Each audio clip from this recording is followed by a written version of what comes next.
And so I was definitely raised in a rationalistic scientific way, which I really appreciate looking back, and I appreciated then. And so I guess I was just allowed to have a left brain and a right brain, and sort of figure out ways that they could coexist more or less. So yeah, for whatever reason, that stuff didn't get shut down. But sometimes I wanted it to be.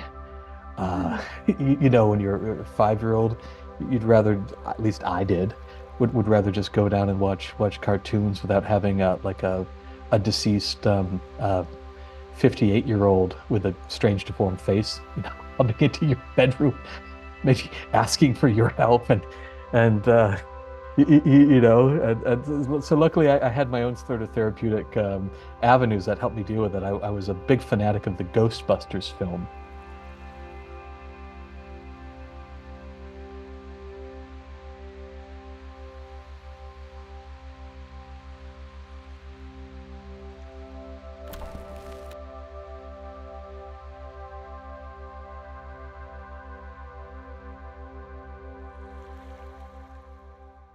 Welcome in. I'm Kimberly. I'm so excited for this conversation you're going to hear today. This person is fascinating to me, and I can't wait to drill down and ask more questions.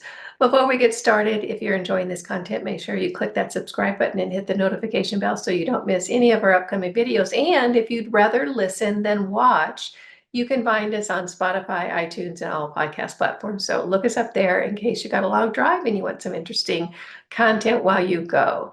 In addition, if you want to keep track of what's going on around the planet, but you're feeling a little overwhelmed, you might want to sign up for our Friday morning email newsletter. The link is in the description box down below. Every Friday morning, we send out a very short, very sweet, but informative email newsletter highlighting what we think are important events happening around the planet. It's super easy to sign up, super free. You just click the link in the description box down below. I think you're going to love it. And with that, I am so excited. I have goosebumps right now, you guys, to welcome in Ishtar. Ishtar, how are you doing today? Kimberly, I'm having a really lovely day out here in the Portuguese countryside.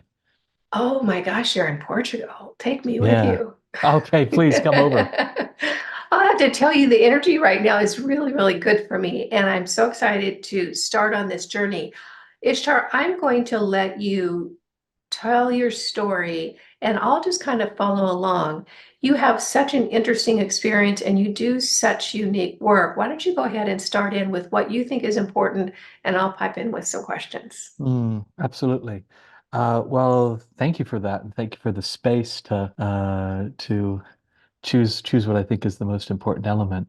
And if I were to put a heading over my whole short life, the theme would be finding home, basically. That would, or said another way, finding wholeness. And really, when I look back at the whole thing, I was there. That was knocking at my door the whole time. That was there is something inside all of us that is, in my opinion, I could say it feels deathless. I think it is deathless, transcendent, already whole, already healed. In a sense, we could say in a state of perfection inside everybody, and it's knocking on all of our doors. So really, my life is just one of many, many, many stories where the door comes open and it rushes in and rushes in a little bit more. And it's if I told this linearly, I would go back in childhood. And as a child, even it's really as kind of a baby, I suppose baby is the right word, not or toddler, not quite able to walk yet, not able to get out of the crib. It was there. I didn't like all babies who have that who have memories of that experience or have that experience. We don't necessarily value it like adults do who might be on a spiritual path or a healing path or something like that. But it was there. There was a sense of wholeness about the whole world. I remember sitting up in my crib in the early morning hours and just sort of sitting and looking at the curtains. But there was an interesting sense that whatever I was looking at was not really different than me, was inside me. And I would play around with this, almost as if I was doing some sort of naturalistic meditations. I could sense this thing inside my body, beyond my body, and outside. And there was this a beautiful sense of wholeness. I was very lucky to have, I think, of parents and a sister and family members who didn't really shatter that. I was kind of held in a very graceful cocoon for those years. And other things came in with that. Of maybe of I was born on Halloween. So I say that because as a kid, I had a lot of I don't know, supernatural type experiences or I have to say ghosts. And that was definitely early on. It was easy. As I got older, I had more nerves about it. Uh, and so I kind of had to learn how to be a little bit street tough in a supernatural sort of Yeah, well, I way. think when we're Yeah. young, we're still so connected that, as they come in and go out, it's like, oh, there you are. And then we get older and Yeah. we learn that that's not real. Yeah, yeah, yeah. I think I was also lucky in that way. I had parents who very overtly praised in both my sister and I the powers of imagination. Mhm. And so I just kind of funneled all of that stuff into the imagination file, but it wasn't a lesser area. So in other words, my sensitivity didn't shut down like I think it happens for a lot of kids. Yeah, and I think it does. And Yeah. I think it's by design. And I think it's cultural. You know, Yeah. what a wild imagination. That's not real, sweetheart. You know, Yeah, yeah, yeah. And thankfully I got what a wild imagination. Awesome. So keep that's not going. real hard. And because I was kind of balanced at the same time with keeping my 2 feet on the ground. And so I was definitely raised in a rationalistic scientific way, which I really appreciate looking back, and I appreciated then. And so I guess I was just allowed to have a left brain and a right brain, and sort of figure out ways that they could coexist more or less. So yeah, for whatever reason, the stuff didn't get shut down. But sometimes I wanted it to be. Uh, when you're a 5-year-old, you'd rather, at least I did, would rather just go down and watch cartoons without having a deceased 58-year-old with a strange deformed face, coming into your bedroom, maybe asking for your help and and so luckily I had my own sort of therapeutic avenues that helped me deal with it. I was a big fanatic of the Ghostbusters film, and some I had to watch it every day at a certain age. Somehow I think that helped me deal with things. I also was a big fan of the 1980s Jeremy Brett Sherlock Holmes program. And he was one of my first heroes, Sherlock Holmes. So I turned my part of my bedroom into what I thought was a 19th century Victorian detectives consulting office. And so I would sit down with a fake pipe and a Sherlock Holmes hat, and I would have the spirit go there. And Oh, it was a way for me to feel like in control in a way, to feel safe, to be what a clever creative solution. yeah, it's not it was an organic one for sure. But yeah, Mhm. putting that Sherlock Holmes hat on, I think gave me a sort of confidence that, and it gave me a job. Like, okay, let me do my job for you. I'm going to help you now. And then I would go into this sort of meditative state. Not that I had anyone show me that. And so that was a part of childhood. And I couldn't say that it brought me into the wholeness at all. It was maybe parallel, something that was could bloom because there was still this I had fully committed to identifying only as a little person, sitting in the box, behind the eyebrow, judging the shit out of myself and everyone else. That came a couple years later. So I did forget. I forgot it about first grade. There was a transition period, and part of it was fun because I had actually been at age 6 or 5, I was thinking, boy, why are the adults the way they are? And what I was confused about was I was confused that I could feel that people felt a certain way and wanted certain things, but then would often speak and act in ways that I felt were quite dissonant with that. And I was really trying to figure out what was going on there because at the time I pretty much said what was going on there, and it was there's sort of a uh, unitive organization of the psyche, and I didn't know. And then one day I was at a parent-teacher conference in kindergarten, and the teacher told my mother, he's got a great personality. I didn't know what that word meant yet, so I had to ask my mother. after the conference what that was. And when she started in a very detailed way telling me about a personality, the light bulb went on. It's like, that's what I don't have. That's what I realized. That's why so I thought anyways. I thought that's why people could have something inside that was different than what they were putting out is because they Oh, have a so flaw. you perceived it as a type of mask Uh-huh. Yeah. or Yeah. covering to the reality. Uh-huh. Exactly. That's where I went with her definition of well, which is almost literal persona, right? Mhm. From Greek theater. I thought, oh, people are wearing masks, and I thought that sounds like fun.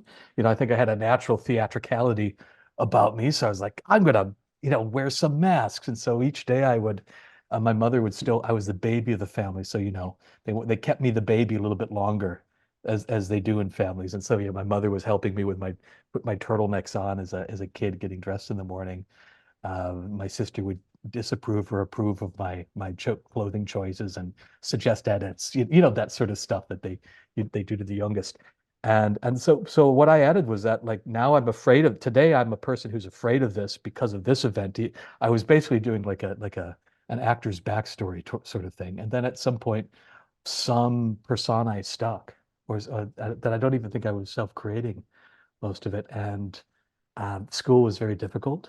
Uh, I think I was actually quite sensitive to the sort of the cruelty displayed by my peers to each other, and sometimes from the adults to the peers, and to themselves. And I was really a bit shocked by that, taken aback, and I definitely reacted because it was not fun to be on the other side of on the other side of a childhood barb. So that also contributed, like with most people, to falling asleep. And then, I went and I told my sister very early on, I've come up with a solution for the both of us. All you have to do is just pretend to be somebody else that people like. And figure that. And I said I could figure that out with everybody I see. They're easy to read. I can, and then I won't be molested or bothered by people. And then she said, "Don't do that. That's a bad idea. You're going to forget who you are." And I said, "No, no, I've got it covered." And then a year later, I came into her room and I was like, "You were right, sis. I forgot." I don't know who I Crap. am. Yes, yes, I know. Because I was asking my parents a question, and the answer was just be yourself. And that answer made me so angry because I was saying, which one? What is myself? What do you mean by that? Because I didn't think they had consistent selves either when I watched them. So I also thought, who are they to give me advice like that? They don't seem to be following it. And so life kind of went on, but for grade school and middle school in a certain way. And then when I hit 13, I just got a humdinger of a wake up call. Spirituality oddly had been on the back burner all those years.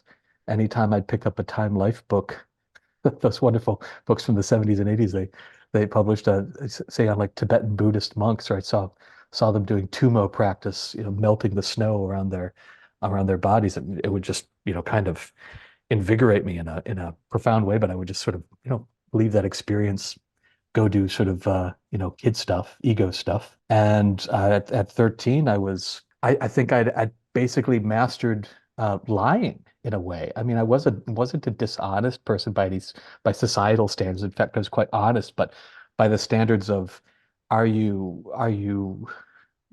being wholly true to yourself? I certainly was not. Now I was certainly like everybody that I knew in my town, committed to some kind of persona mask, and identifying almost wholly with that. And so then one day I ended up having a near-death experience, and in which I also lost my mother. And we were in a car accident. The strange thing was, maybe something that softened the blow, was that I had an odd, I could almost say, a precognition of it. As I was talking to her the night before, we're just talking about normal stuff. I was disappointed because I'd just broken my arm playing baseball, and that was my big bummer. And so, in the course of just talking, I had just this words, like what happens sometimes, words just shoot out of my mouth without any forethought, with an awful lot of force. And are you going to die soon? And she was hit by this, which was, I that was unusual because my mother was 6 foot tall, hyper intelligent, tough, sort of a very formidable person. And so to see words coming from me like that, I sort of put her a little bit off kilter, even for a few seconds, was odd. And then she recovered and said, "No, no, I'll be fine. I'll be around as long as you need me." I worried no more. I went to bed, fell asleep, woke up the next morning, almost jumped out of my bed, like a spring. It felt as if I'd been running to get into my body, because I was panting even. And I was without any thought, without any break between being bolt upright in the bed and being asleep. I was speaking to my mom and dad who were right outside my bedroom, and I'm saying, "I got to tell you something. There's something I got to tell you." And I just couldn't remember what it was I was supposed to tell them. And I was so distraught by that that they had to come in for a few minutes and kind of calm my nerves. And I was like, okay, whatever, no, no bother. I don't know where that came from. Shake it off, go to school, come home, and then my mother and I, a couple hours after school was over, we're driving. Actually, we were on our way to the hospital, same one we both ended up at in different circumstances. They were going to put a cast in my arm, and you just kind of look to your left, and there's a big Lincoln just about to hit you. No time for reaction. And basically, I was just in that first split seconds of it, I was just absolutely sure that this life was done. That was going really fast. It somehow had been behind another car that was going the speed limit, and we didn't see it. And it just, you know, maybe just started zooming forward at a very inopportune time for us. And so and funnily, I had been quite afraid of death as a kid. It was something that loomed large. I was trying to find a way that I could, live enough before it came, but I was quite frightened of it. And so it was strange when I wasn't frightened in that moment. I was totally expecting that when that moment came, I would be petrified and I'd be bargaining and, the whole lot. And instead of getting worked up, I found myself becoming extremely calm and almost like sinking into some big vast space. And I had another thought besides shit, which I did have, as anyone would, I think. I had another thought, which was, wow, really, this is strange, as if somebody had just given me a script update that I wasn't expecting. Like, Um, I really thought this one was going more than 13 years, and I wasn't attached at all. I was just going like, huh, okay, I was expecting this one to go longer, and then right after that, I had the whole life review experience, which is also something I was aware of, and at least the having one's life flash before one's eyes was something I was aware of and very skeptical about. Having that experience, I thought, how could you have that much experience, in such clarity, packed into such it's a a weird thing when it happens, isn't it? exactly. It's a weird thing, and the understanding is it shifts everything. Yeah, yeah, Yeah. yeah, and it did. Yeah, absolutely, absolutely. Uh, Yeah. did you, during your NDE, Ishtar, did you connect with your mother's spirit? In a way, not in the way where people are having sort of conversations and Hmm. squaring things up. There wasn't any of that, and probably there wasn't a need for it. It's the most profound thing really was being sort of immersed into the deepest sense of wholeness, fullness, and non-locality, but not out of body either, being everywhere all at once that I'd Yeah. ever experienced up to that point. And in fact, it felt as if my whole life had been scrubbed clean of all the BS that I had sort of put onto it, all the fear that was unnecessary, all the all the lying and misrepresentation, in minutia, we got me and some, vast aspect of consciousness we could call higher self, God, whatever. Virgil from the Divine Comedy, for all I care, uh, went through it, with a fine-tooth comb, and they're like, "Look at that one." They also showed me some of the greatest hits, which I didn't even understand at the time were greatest hits of the life. That's Right. How was the emotional experience of that? Oh God, it was easy for me. I mean it wasn't there was no sense of self-recrimination. There was a sense of being held in a complete field of love. Love, security, sense of openness. There was no rebellion as often had happened in my life. There was no rebellion coming outside of me. I was drinking in the water like a thirsty man out in the desert, basically. And yeah, and that only increased the more we went through. I mean, it was a short life, 13 years is short. That increased the more we went back to zero, because it was as we were looking at these things, I was having all the accretions and psychological barnacles scraped off of me. And so there was a sense by the end that of complete weightlessness, of and complete connectivity to everything. And even in my mind at the time, the vocabulary arose, which was, oh my God, it was love the whole time. Everything is made out of love and always was. What a fool, what a fool I was. And of course, not in a self-recriminating way, just in an awe sort of way. Every little moment. And so then the last moment before the car impact, I was here and there and everywhere. But looking at the clouds and the sky and the Wisconsin highway, not usually a very pretty sight of Wisconsin highway, very utilitarian, but everything was just shining with light in a way, with just presence. And so then, whack, we were hit. Next, I kind of came to as the EMTs were having to sort of dismantle our car with those things that sort of look like giant skill saws. And I was being taken out. I was clearly concussed. So when they would ask my name, I had no idea. The only thing I knew was oh, that's my mom over there. That's it. That was the extent of my knowledge. And we were in the ambulance and being taken away. And this is where I had some kind of connection. Was in, my mother was calling out to me, and I was answering back that I was okay. And then I felt her breathing changed to very calm, sort of winding down. I didn't register that at the time.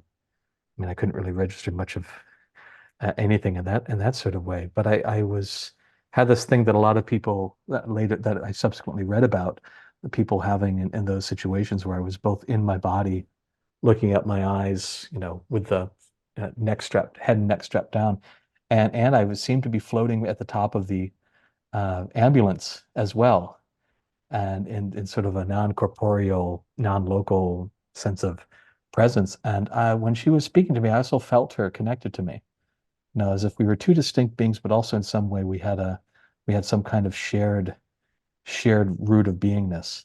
And I kind of felt her from up there. I kind of felt her go, and I just didn't put it together with her really going. I kind of thought, if I was thinking, I kind of thought, oh, they're going to patch us up, and it didn't work that way. So, back in the hospital, I got to hear the worst news of my life, Yeah. and then I was just crying for probably a few days, if not longer, just straight. It was kind of a blur of all that, and people coming over to the house, and me trying to be present for the people coming over, even though I was just wrecked, you know and missing this person who I was so close to, and missing my mother.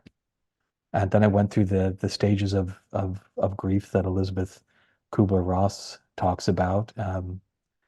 Her book was on my mother's bookshelf, so I had a little Yeah. handy dandy reading, as my mother's final career was as a marriage and family counselor, as a therapist. But she was also interested in all other branches of psychology, and also the psychoanalytic tradition, which was not quite in favor these days, but Yeah. she was there with it. Yeah. Isn't it interesting, Ishtar, to look back on experiences like this and realize, or at least I see it, the setup, so that everything was there when the experience happens. Yeah. And they seem unrelated in the months leading up, weeks or months leading Yeah. up. And then you look and go, oh, how perfectly orchestrated. Yeah. Yeah, exactly. Mhm. I think that was there for a little bit of grace for me going forward too. In some ways it actually did make the blow a little bit lesser, not harder. And it also I never had a sense of blaming myself. Like, oh, if I could have been, if I could have seen that car, I could have, stopped us or something like Yeah. that. I never had didn't have any of that kind of ever come up because it almost seemed so fated, like I was walking into something. And more than that was where the rubber really started to meet the road in terms of I don't know why I think I was having that experience in the first place or why we had that setup between the two because it did feel like in some ways it felt like my mother and I had planned it Yeah. in a way. And I realized I think back if she had lived I was pretty happy and I think I could have had the whole spiritual stuff on the back burner at best for a long time. And there's nothing wrong with being sort of like a happy lawyer, which is kind of what I think I might have ended up as. It ain't nothing wrong with that life, but I don't think that was the script that the director wanted me to play. And you're the director, Well, yeah, there you go too. Exactly. That's right. The director and actor are the same, same being here. We're all Charlie right? Chaplin, Exactly. So So the one thing that I always like to ask is the experience of being in that oneness is so profoundly blissful. How did you deal with coming back to this density, to the vibrational structure on Earth? I mean, did you have a long time of kind of a sense of loss or mourning for that? well, at first I had a soft landing because I was for about 2, 3 months, the summer vacation, not like a solid block necessarily, but something of that vastness was there with me. And Oh, at first I thought it was shock. And I was like, man, if I'd only known about shock sooner, jokingly, I would this have is gotten good some of stuff. that. This is really Yeah. good stuff, right? Yeah. Some of the experience at first was shock, but then it wore off. And there were other elements that I did a little bit of reading. I was like, I don't think this part is shock. What's this? I don't know. They don't know. These books, these here on this shelf are not talking about it. But so I was doing my own experimentation. I'm glad because I didn't have a lot of, I could be more of a scientist in a sense because I didn't have a lot of preconceived notions rattling around, very innocent still. So I was experiencing bliss, which was bizarre. Yeah. Like, and there was a sense of I could if I didn't even have to close my eyes, but if I closed my eyes, it really went. I would close my eyes and I would put my attention into anywhere in my body, and I would just go backwards into this God knows what. And that had not been part of my experience since it wasn't even that strong when I was a baby. I think there was a difference between being a baby and being a 13-year-old being in a more matured body and with a mind structure doing that sort of thing. But I would go into this big silence, and if I had a little bit of a trouble on the outside, coming out of it'd be gone.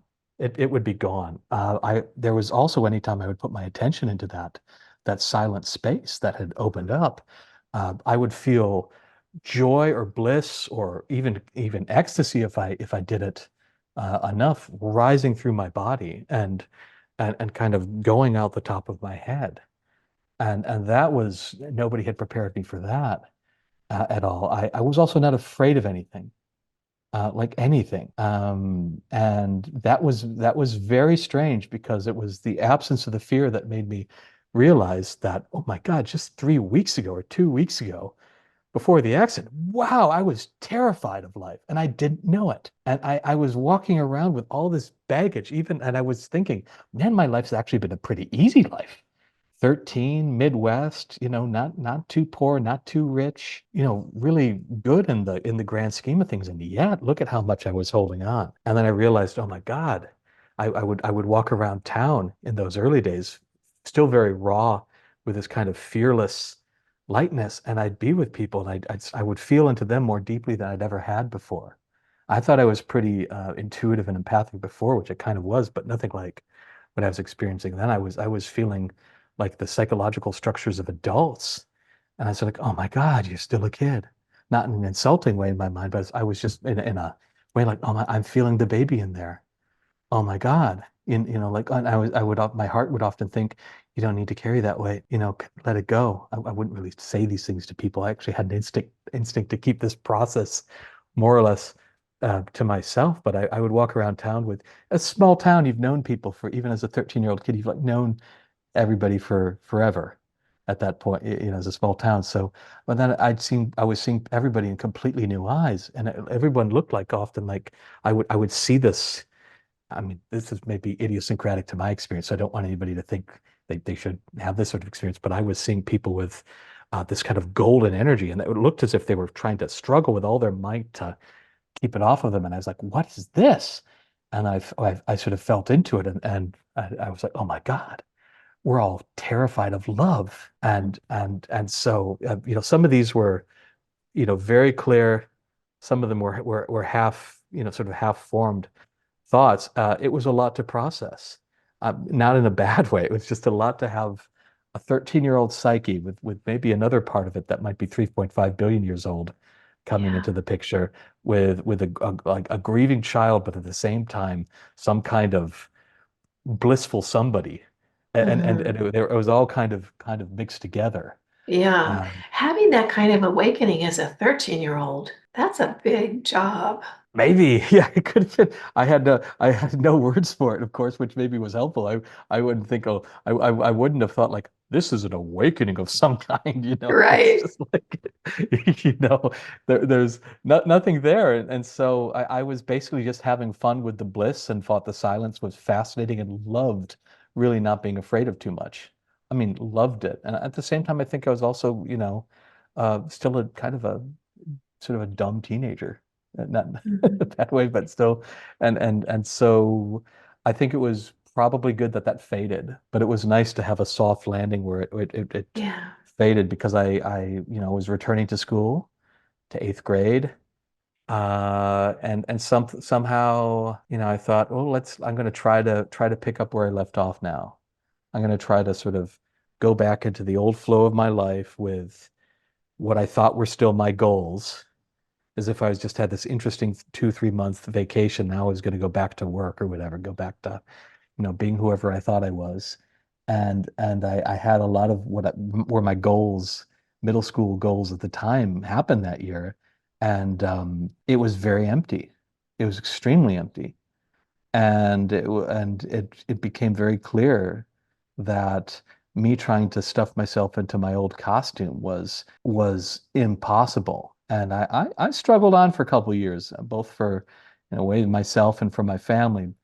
I think misplaced loyalty in a way. I was trying to be the person I thought that other people wanted me to be or I should be, and Mhm. it just didn't work out. And so one of the great things that happened to me was instigated by my sister. We went to a metaphysical bookstore, which I'd never had any interest in going into one before, even though funnily enough I was interested in all those things. Yeah, I don't know why.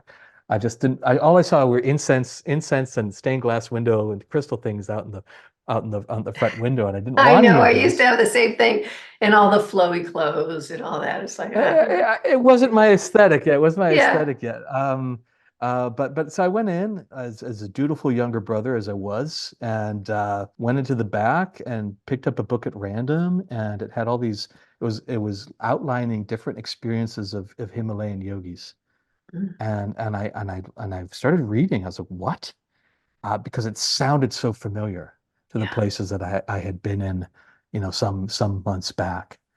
And I had enough of a memory of that state, although I wasn't good at getting back to it, had enough of a memory of it that I could recognize in those words.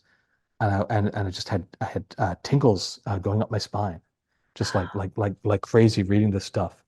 And I was like, could it be? I know in a funny sort of way, I had been interested in all those things, but I didn't think that a teenage white kid from small town Wisconsin. I didn't think that was my lot, not in a complaining way, but I just didn't think, that those I could access those things in a way. And so then picking these books up, I just hoovered book after book over the next year and in the back room of that metaphysical bookstore. And as long as I didn't damage any books and I, sort of bought an amulet once in a while, I had a good relations with the owner.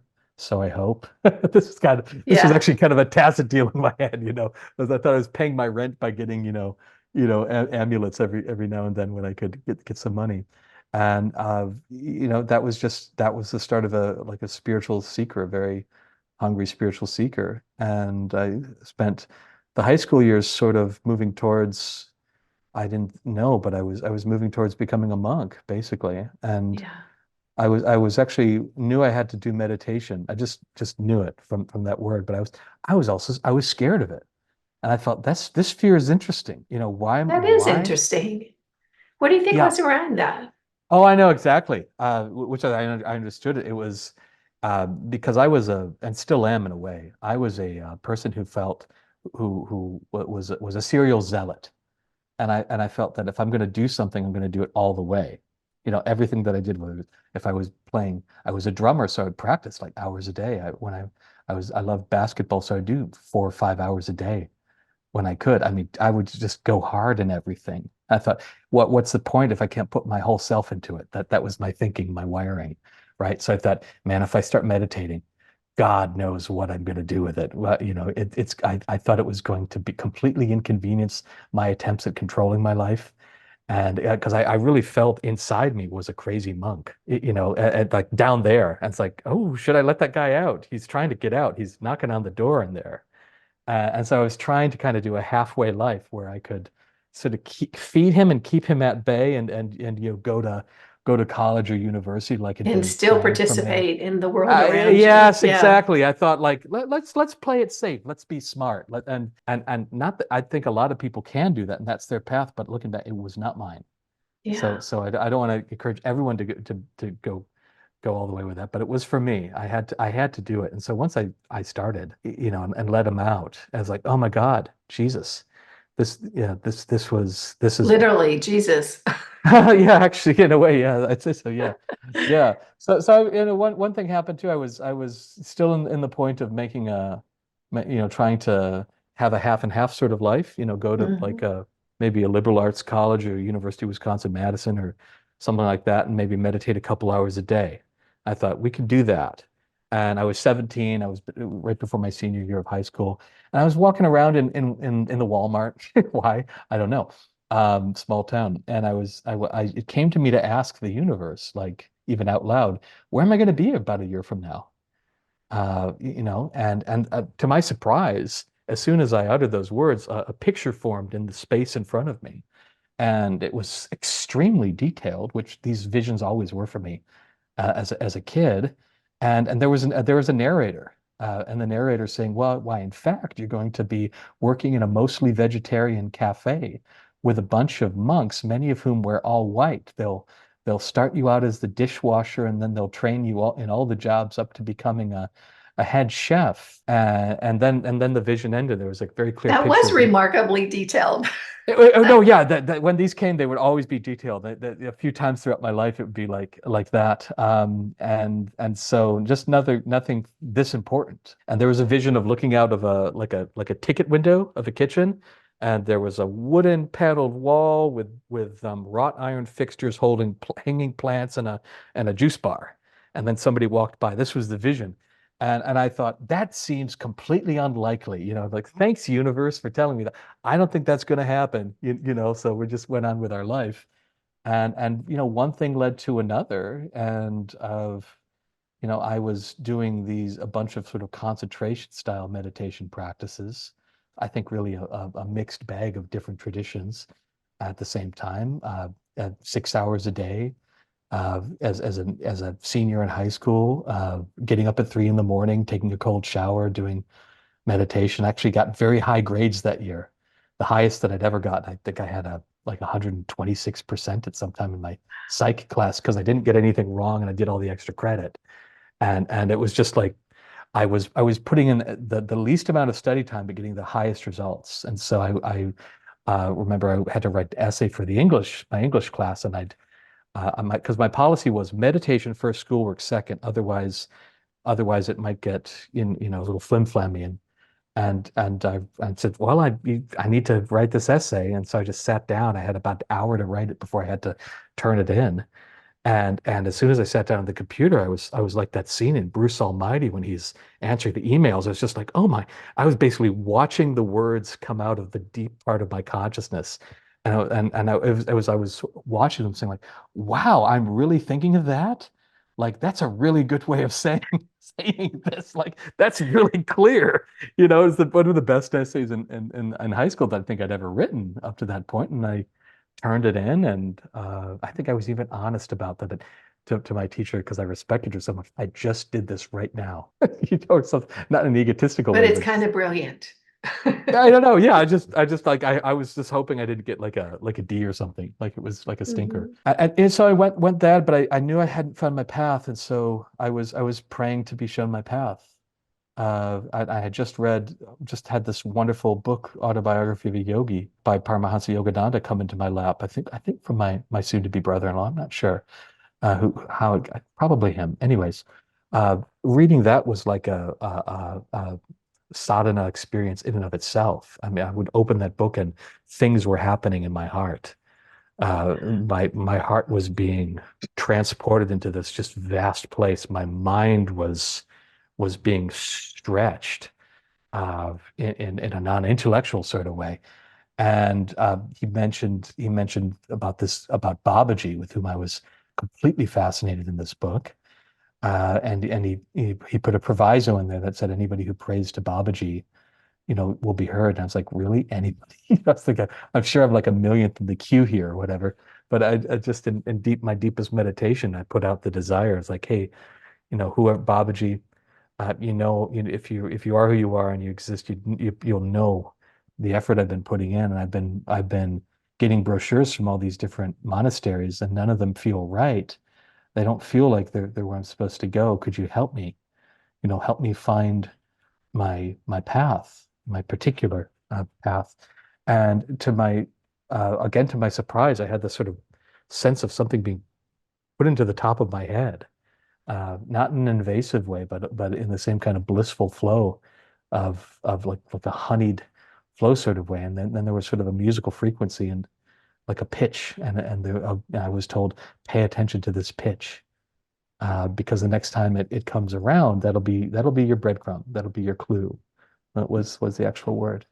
And I said, okay, and I was like, well, I'm not quite sure if that's Babaji, my imagination, or, it didn't feel like a dodgy being that I need to be, you know, sort of wary of. I was like, all right. And I think it was a couple days later, I was coming home from, sort of my quote job as a picking up the cigarette butts of town. I was trying to give myself service work to do because I felt that was a good, important part of spiritual practice. As I was coming home, and as soon as I hit my home block, I started to hear that pitch faintly. And as I kept going, and maybe 5 houses down, the block was my house. There was my sister and my soon-to-be brother-in-law on the stoop of our house, and it was really getting loud. And then as soon as my brother-in-law said, like, we're going to go and do they were at one point had been planning to go to Michigan to do a meditation class, which I could not go with. When that was canceled, and they said, we're going to go learn meditation in Minneapolis this next weekend.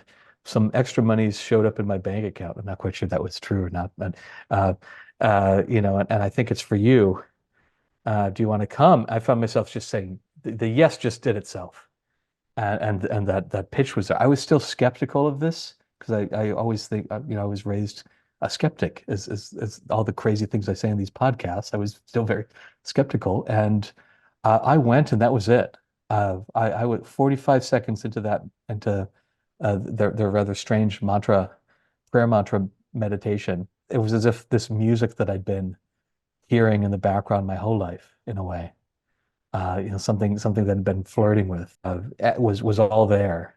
And I was just like, okay, I'll give myself 2 weeks in case I've lost my head here a little bit, and I'm on some kind of high, and I'll see if this is still, feels like it's the thing for me to do. But besides that, those sort of bumpers of caution, this was it. Yeah. And I moved out to with my sister and at that time Josiah, now they're named Darshan. We all went out to the West Coast together. I had actually had this draw that I needed to go to Seattle for a while. I'd been there a couple times in my life, and it's just, I gotta be in Seattle. So we all went to Seattle together. It's a some 2,200 mile road trip or whatever it is from where we were. And I was there, and it was clear that I needed to go. My plan was to work a summer there, and then maybe go to one of these meditation centers out there. But at some point, I was like, no, I just have to go now. I have to see if I can be allowed into one of these ashram slash monasteries that were built around this practice. And I had been pestering them a little bit before on the phone, and it turned out there was a group down in Oregon, and that's where I felt I had to go. So I called them up, and I was able to arrange an in-person interview to see if I was a good fit for the center. And the last thing the fellow said on the phone was, "Oh yeah, we're about to open up like a vegetarian type cafe. There might be a job for you." And I then remembered that vision, and I didn't say it because I was actually nervous that if I said, "Oh, I had a vision," they'd disbelieve me and think I was a Yahoo and like, turn me down. So I was playing it, and like I was playing a little coy there. But that was like, what? And so that, I passed the interview, and I did end up being able starting as dishwasher, and I was trained in all the jobs. I was trained as a chef by an actual chef who had been trained in the Le Cordon Bleu, and everything from that vision came true. And then one day I was chopping something on the cutting board, looking out the ticket window, and I at least in the moment this was what the exact vision I Yeah. saw, the same head going across. I was like, good heavens. Uh, Mhm. I had two sort of deep childhood interests, which were kind of eccentric and weird. One, I had been fascinated with Abraham Lincoln, and another, I was extremely fond of beavers. And so I was in Oregon, the beaver state, and I was working in a town called Lincoln City, that had a giant statue of Lincoln. So those are incidental coincidences, but it's like, what in the world is it's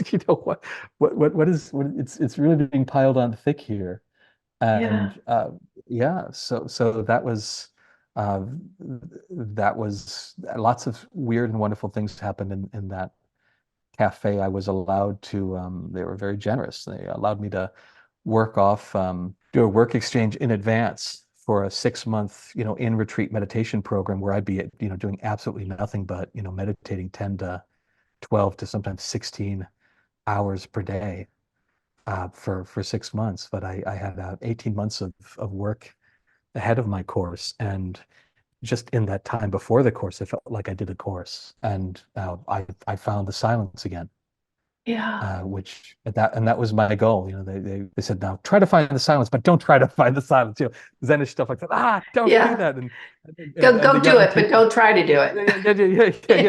Yeah. the young teachers would say, like, I feel you in the silence now. And I was like, I don't feel this. What are you talking about? And they say, "Nah, you're in it right there." Like, oh, and that would frustrate me to no ends, actually. So, thankfully, most of my instruction was good. It was just do your meditation, do it with the eyes closed and the eyes open.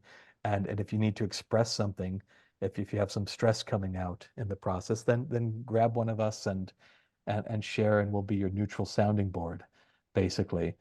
So that was my program. And I remember one day I was in the kitchen as the apprentice, chopping some onions, and just like getting the whole line prepped, basically. And I realized, it just came to me. I wasn't searching for it, but in an instant I realized that I hadn't had a thought. It's not like thoughts bad, but I hadn't been, say, distracted by any of the thoughts for I couldn't know how long. And at the same time, I found that I was and had been in some vast silence, that just went on forever and ever and ever, even while had my eyes open, working. And that was a very profound moment, in the path. It was kind of a bookend in a Yeah. way. What a beautiful And story. Mm, Really beautiful story. I want to touch on something that I go back and forth in my mind, and I think you're a good person to have the conversation with before we talk about the work that you're doing now. And that is that I've had periods in my life where I've meditated maybe 2 to 3 hours a day, mhm, not as much as you have, mhm, and not with the results that you've had. But I have had my experience when I meditate a lot is that my other hours I end up having much more expanded awareness and consciousness. mm. That's when I'll get the Yeah. full visions. That's when I'll get in other words, it sets my energy in a position where that I'm much more aware of the different frequencies around me. Here's what I go back and forth on, and I'm really curious about your opinion on this. So where you go, where a person goes when they meditate is home. Mm, That is where we come from and where we go back to when mm, we're not in the mm. physical form. So we incarnate on Earth to have this physical experience, and Earth is a unique reality system in that there's a lot of duality here. So it's never there's a lot going on all the Mm. time. And it can keep you in a real I'm a human in a physical form point because there's so much stuff going on and so Yeah, much yeah. that you can emotionally attach to. So I struggle with okay, I know where I'm going as soon as I cycle out of this meat suit. Do I spend my time meditating in an effort to get back there, or do I spend my time in the reality of being human? Or do we come here with an expanded awareness, some of us, in order to try to work on shifting the energies or the vibrational structure of the earth? So that's where I go. What are Mm, your thoughts on that? Because I'm sure that there's been times that you've heavily meditated, like you were doing at mm. that time, and maybe times that you're more Yes. into being right here in human form. And let's go down to the local pub and maybe hang out with some friends and then go swimming. That's more of the human experience. What are your thoughts? Well, I mean, you probably guess I'm going to say that it's the merger of the two in a sense, or finding the one inside the other. I mean, that old saying, "Being in the world, but not of it." I might rephrase that in a little bit of a different way. I found that every step of connecting, genuinely connecting with that sense of wholeness, in fact, allowed me to be didn't make me a boring sort of vanilla kind of gray kind of person. It actually made me more of the particular person I think I was designed to be because the particular person was no longer shackled by all of that neurotic conditioning, Yeah. some of which goes really deeply. So I rather found it that it's the end goal in a sense. I don't actually maybe there's I can't even speak of the end goal, but the a profound landing place is one where there is silence even when you're talking and dancing Oh, yeah. and moving and going through. And to me, that's one of the great purposes. That's in a sense where human life could really start in a way is and that, in a way that's kind of like what I remember some of infant life, but that's also a little bit different. To do it as an adult is more fun because you can have that sense of separateness and then have that be merged or melted into to a certain extent that deeper field that holds it and so it's like a flow state which is a very simple way that people are familiar with to talk about it in the way that Mhm. Maslow was talking about the peak experience, just having that become more or less a kind of a leveling, the level that the platform that we're living from. And one of the wonderful things that I found along the way, which I found joyful, was witnessing consciousness. And what I mean by that is not being dissociated or something like that, and but a sense of especially in that kitchen. Oh my God, how can we be moving this fluidly? I mean, I'm not trying up here. Thought is happening, but it's almost like the most efficient kind of thought I could be having with these hands. And it was basically the path. A lot of it has been finding that coming in more and more and more places, and a sense of melting. Another thing that has been part of that is have been unitive experiences, having a sense when I'm with other people or even trees and inanimate objects. And in fact, those trees are easier than people, I have to say. But uh, puppies are easier than people for most of us, right? Because but having the sense of almost sinking into such a relaxation that down here in the gut, that oh my God, I feel as if I am this sort of the being that lives in all things in Mhm. a way. And it's for me, connecting with that awareness makes this reality system more fun. Yes, In other words, infinitely. it's the contrast of, oh, this is kind of a game and it's so rich and Yeah, deep and varied.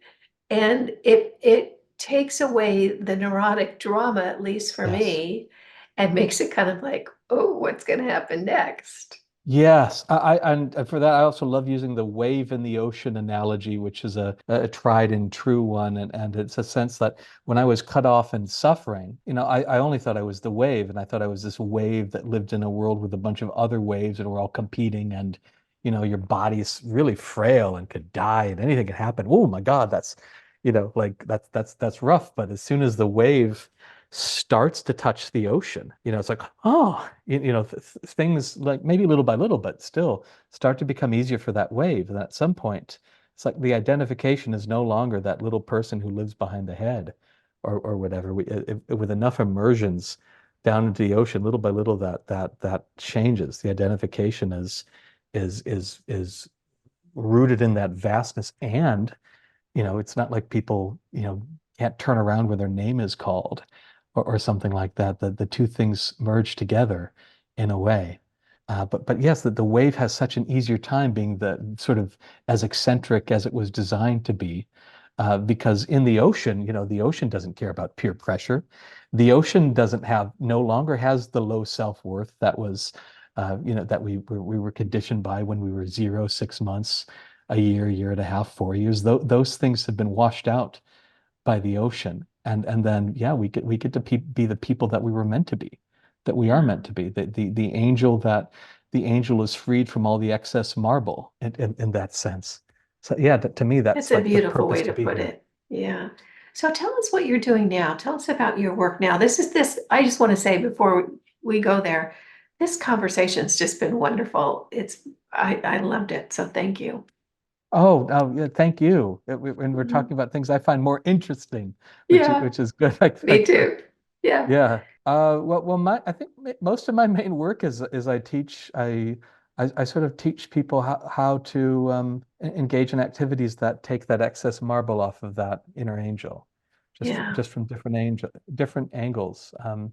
I didn't go to an ashram to become a meditation teacher. In fact, I actually the life I wanted, at a certain point, sounded more like a hermit who lives in the mountains and gardens and you know, kind of a mountain person who's self-sufficient so that they can meditate as much as possible. But they suggested, hey, why don't you try teaching some classes?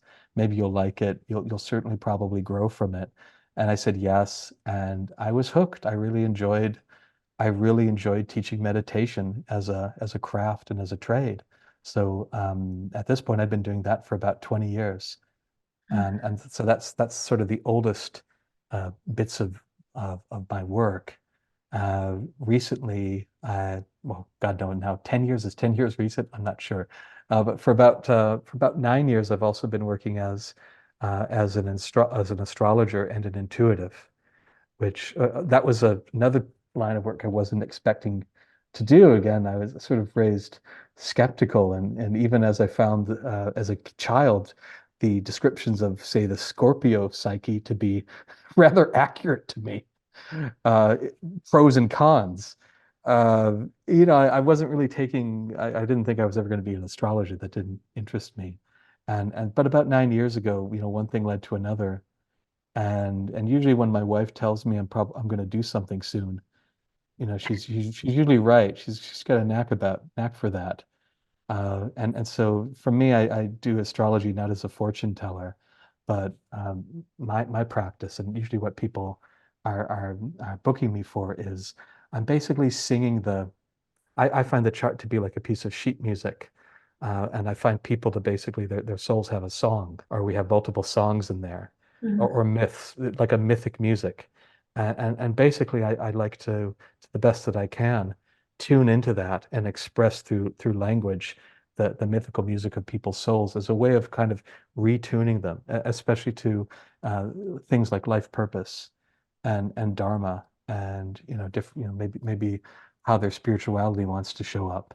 And those tend to be the lenses that, without me putting it out too much, that people hire me for. So that's those are the two main bits of work that I'm up to these days. And how do we find out more about you? I've got a couple websites, Okay. and I may start a Substack. Also have a nascent YouTube channel, which I have to add some things to it. My website for meditation is www.ascension-meditation.com, and my website for my astrological and intuitive practices is www.awakenedlightastrology.com. Wonderful. And I'll have all that listed in the description box down Mm. below. You guys know that. Super easy to find.